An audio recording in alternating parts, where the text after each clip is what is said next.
Այսօր խոսել ենք անբարեկարգ ճանապարհների հետևանքով տուժած վարորդների իրավունքների մասին։ Մեզ հետ Law Partner ընկերության իրավաբան Ելենա Քոսյանն է։ Շնորհակալություն հրավերը ընդունելու համար։ Եվ այսպես ինչպես քաղաքապետարանն է ասում, աղակերած փոսերը ոչ միայն մարդկանց նյարդերն է տեղի տալիս, այլև մեքենաներին մեծ վնաս է հասցնում, նյութական վնաս է հասցնում։ Շատ են բողոքները այս իմաստով եւ ինչ ընթացակարգ են անցնում սովորաբար։ Շնորհակալ եմ ընձեռված հնարավորության համար եւ շնորհակալ եմ բարձրաձայնված հարցի համար։ Սկսենք ընդհանուր նկարագրությունից ողջ քաղաքում արկա են փոսեր։ Փոսերը փոքր չեն ցավոք սրտի եւ բացակայում են նախազգուշացնող նշանները։ Վարորդները ինքնական նաեւ քաղաքացիները ինչ որ արկղեր են դնում, ինչ որ անմատողեր են դնում եւ այլն, հա, այսինքն արդեն իրենք են անում, իրենց վրա են վերցել նաև այդ բեռը, դախազգուշացնող նշանների եւ այլն, ինչ որ չկա։ Դա խոսում է նրա մասին, որ պետությունը մի փոքր արդեն ուշացրել է իր իսկ գործողությունները եւ դրանք պետք է մի քիչ վաղ ժամկետ արվեին, բայց անգամ այդ նշանների տեղադրելը խնդիրը չէր լուծի, որտեղ խնդիրը ավելի խորն է, խնդիրը ավելի տարածված է ու խնդիրը մի քիչ ավելի պարզ լուծում է պահանջում, քան կա հիմա։ Վարորդները Նախ առաջինը, սկսեմ ամենատարածված խնդրից, վարորդները նախ եւ առաջ չգիտեն, որ իրենք փոխհատուցում ստանալու իրավունք։ Մեծամասնությունը անգամ չի դիմում, որովհետեւ չի մտածում, որ կարող են փոխհատուցում ստանալ։ Նրանք մտածում են, դե երևի իմ մեղքով եղավ, դե ես երևի ուշադիր չէի, հնարավոր էր արգելակել կամ մանևրել եւ այլն։ Բայց ցանկացած քաղաքացի, ով վճարում է հարկեր, իրավունք ունի ակնկալելու, որ ինքը երթևեկելու է բարեկարգ ճանապարհներով։ Յուրաքանչյուր քաղաքացի անվտանգ ճանապարհներից օգտվելու իրավունք ունի եւ այդ իրավունքը պետք է պետությունը ապահովի։ Ինչքանով Ռեալ դեպքում ով է պատասխանատուն, քաղաքապետարանը թե սպասարկող ճանապարհը սպասարկող ընկերությունը միգուցե։ Տվյալ դեպքում քաղաքապետարանն է պատասխանատու անձը, քանի որ հենց քաղաքապետարանի գործողությունների շրջանակում է մտնում ճանապարհների բարելավումը։ Այսինքն վերահսկողությունը պետք է քաղաքապետարանը տանի, ինչքանով է վտարավտանգ ճանապարհները, ինչքանով կան խոչընդոտներ եւ պետք է գործողությունները իր ուղի այդ խոչընդոտները վերացնելու համար։ Հայցերը դիմումներ ներկայացում են ընդդեմ քաղաքապետարանին։ Այո։ Շատ են դիմումները։ Դիմումները բավականին շատ են, բայց պետք է ասեմ, որ քաղաքապետարանը բոլոր դիմումները մերժում է։ Ինչու՞, ինչի հիմնավորմամբ։ Մերժում է հետեւյալ պատճառաբանությամբ, դիմումներում Ոչ, նշում է, որ դիմումներում նախ եւ առաջ չկան փորձագիտական եզրակացություններ, այսինքն ապացուցողական հիմքը բազան բացակայում է։ Քաղաքապետարանը պահանջում է մի քանի տեսակի փորձագիտական եզրակացություններ, դա հետքաբանական փորձագիտությունն է, դա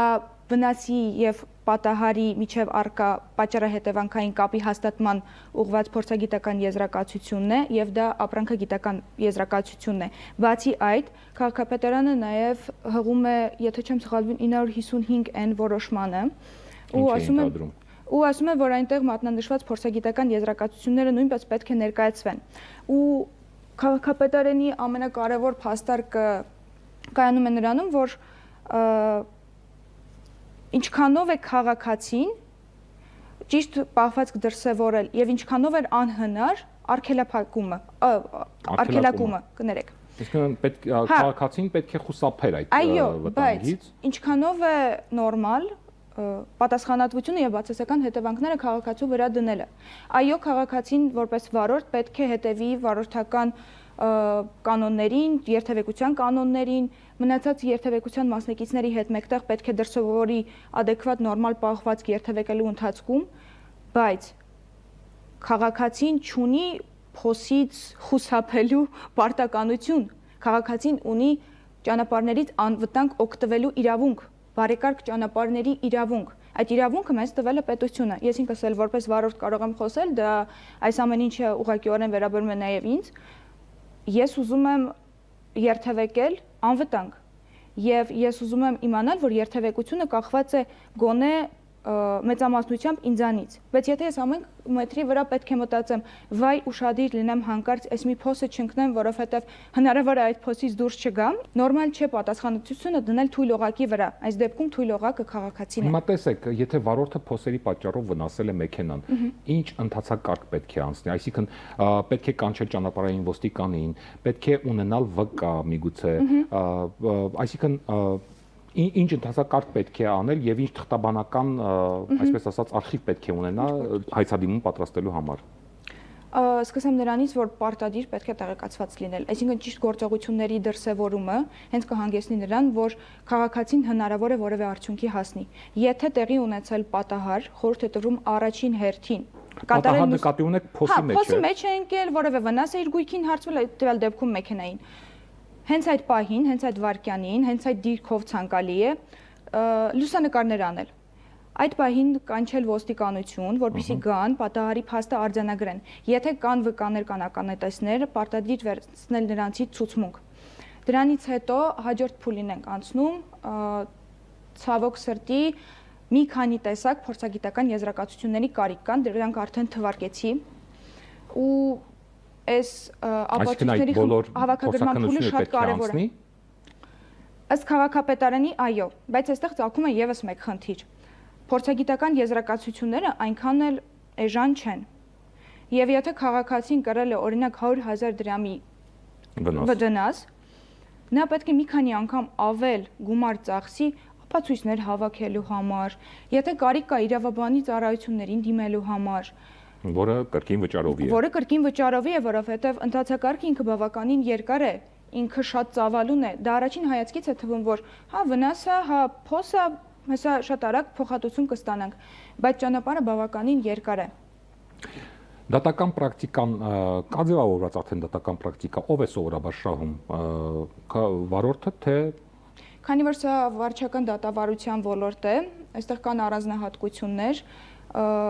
ու վնասի հետ կապված նույնպես կան առանձնահատկություններ, եթե մենք դիմում ենք քաղաքապետարանին, ստանում ենք մերժում, մեր դիմումին իհարկե, մենք կարող ենք արդեն դիմել վարչական դատարան։ Վարչական դատարանում արդյունք ստանալու շանսերը ավելանում են ու շատանում են։ Այսինքն, եթե քաղաքապետարանը մեղքը դնում է քաղաքացու վրա, բացասական հետևանքները դնում է քաղաքացու վրա, դատարանում արդեն քաղաքապետարանը հանդես կգա որպես պատասխանող ու այնտեղ արդեն բերի բաշխում կլինի։ Այսինքն քաղաքացին եւս մեկ անգամ շանս կստանա ապացուցել, որ իրեն վնաս է հատուցված, կա վնասի ու պատահարի միջև պատճառահետևանքային կապ ու քաղաքացու վնասը պետք է հատուցվի։ Որքան պետք է լինի վնասի չափը, որ դիմի քաղաքացին, տուժած քաղաքացին փորձի դա փոխհատուցում ստանալ։ Այսինքն 200,000-ն է, 400,000-ն է, ավելին, թե ավելի քիչ գումարի դեպքում էլ կարելի է դիմել։ Օրենքով սահմանված մինիմալ կամ առավելագույն չափեր չկան, այսինքն սա մնում է քաղաքացու հայեցողության վրա։ Ուրիշ հարց է ինչքանով քաղաքացին պատրաստ է իր ժամանակը ծախսել այս ամեն գործողությունների վրա, գումար ծախսել։ Իսկ վերջում այդ գումարը փոխհատուցելու են գոնե, եթե ինքը ծախսում է դատական process-ի համար։ Հստակ ցանկացած դատավորի տեսանկյունից չեմ կարող իհարկե խոսել, բայց այո, մեծամասնությամբ այո, տրամադրում են փոխհատուցում, նաև դատական ծախսեր են փոխհատուցում, դատական ծախսերի մեջ մտնում է իրավաբանի ծառայությունները, փորձագիտական եզրակացությունների վրա ծախսված գումարը, բայց էլի բայցեր կան, էլի խնդիրներ կան։ Լավ անձը դիմեց, լավ անձը մերժում ստացավ, արձագանք ստացավ, որևէ նորից դիմեց դատարան։ Մենք գիտենք, որ դատարանները ահավոր ծանրաբեռնված են։ Այսինքն, եթե քաղաքացին դիմեց դատարան, ինքը շուտ կար ժամկետներում չի ստանալու արձագանք, չի ստանալու պատասխան։ Այսինքն ստացվում է քաղաքացին միևնույն է, կամ պետք է իր սեփական գումարով վնասը հատուցի, իր մեքենան նորոգի, կամ էլ մեքենան երկար ժամկետով թողի անսարք վիճակում, ինչը էլի ձեռնտու չի քաղաքացուն։ Այսինքն պետք է տվյալ պահին, քանի որ խնդիրը տարածված է, մշակել մի քիչ ավելի պարզ մեխանիզմ այդ հատուցումը տրամադրելու համար եւ հուսանք ընթացակարգը մի քիչ ավելի կպարզեցվի։ Դուք իհարկե ակնարկեցիք այս մասին, բայց ինչ անել, եթե պատասխանող կողմը հղում է անում եղանակին, ֆորս մաժորային վիճակին եւ հրաժարվում է փոխհատուցում տալ, այս դեպքում քաղաքացին ինչ կարող է անել։ Այս դեպքում, քանի որ արդեն խոսում ենք մերժման մասին, պետք է քաղաքացին դիմի վարչական դատարան, եւ դատարանում քաղաքացին իհարկե կարող է ներկայացնել այն փաստարկները, որ կա փոս ու կա վնաս, ու ին վնասի հիմնական պատճառը փոսն է։ Այո, որքանով են քաղաքացու, որ ինքը կշահի անպայման դատարանում, այսինքն պատասխանող կողմը հղում չի անելու դարձյալ եղանակին եւ ֆորս մաժորային վիճակներին։ Հետևելով կանոնագրքին, իհարկե ես չեմ կարող երաշխավորել, որպեսզի դատական որոշումը լինի ի օգուտ հայցվորին, այսպես ասած, բայց քաղաքացու շանսերը իհարկե մեծանալու են, պատասխանող կողմը կարող է վկայակոչել յուրաքանչյուր փաստ, որը ինքը ճիշտ կհամարի, դա չենք կարող ոչ մի կերպ արգելել, բայց քաղաքացին ունի նաև իր փաստարկները։ Եթե չլիներ այդ փոսը, ես իմ ուղիղ ճանապարհի վրա, թե անձրևի պատճառով, թե մարախուի պատճառով, ես վնաս չէի կրի, որովհետև ես հետևում եմ մարախուի ընթացքում սահմանված կանոններին։ Այսինքն ես գիտեմ, որ դիստանցիա պետք է մեծ պահեմ, պետք է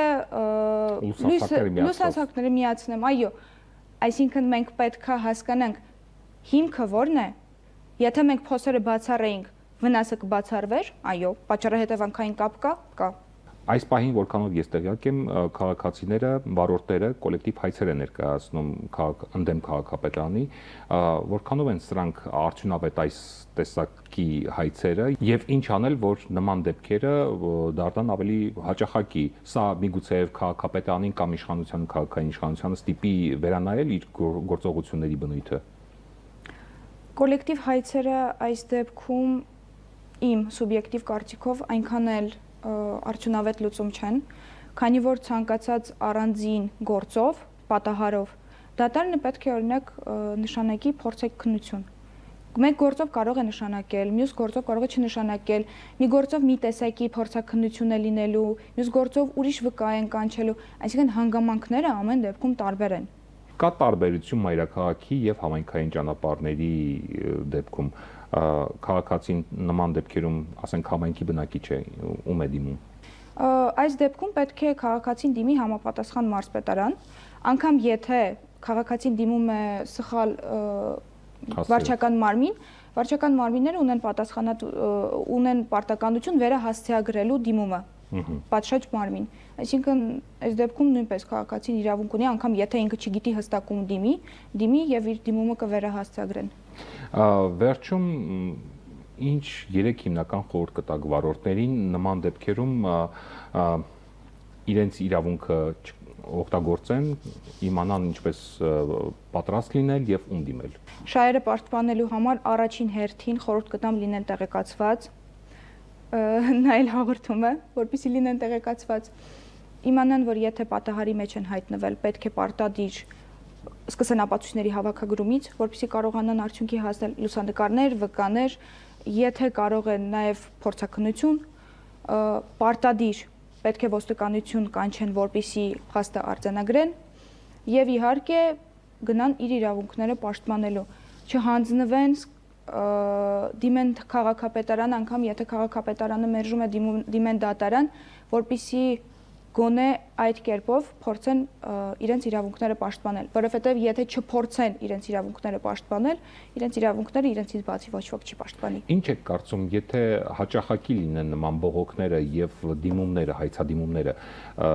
իշխանությունը կփոխի իր վարքը։ Իմ սուբյեկտիվ կարծիքով կազդի, որովհետև առաջին հերթին պետք է խնդրի մասին խոսել բարձրաձայն, որպեսզի այդ խնդրին անդրադառնան։ Այսինքն սոցցանցերում պետք է գրել այդ մասին։ Սոցցանցերում, միջավայրում խոսել, հաղորդումների միջոցով, խնդիրը բարձրաձայնել, եթե անգամ դուք եք հայտնվել այդ պատահարի մեջ, այդ պատահարի մասին խոսել, քաղաքապետարանին նշել, դե եթե խոսքը Երևանի մասին է, խոսել պարտադիր է, իրավունքները փորձել պաշտպանել պարտադիր է։ Շնորհակալություն մեր հարցերին պատասխանելու համար։ Մենք զրուցում էինք Law Partner ընկերության իրավաբան Ելենա Քոսյանի հետ։ Ցտեսություն։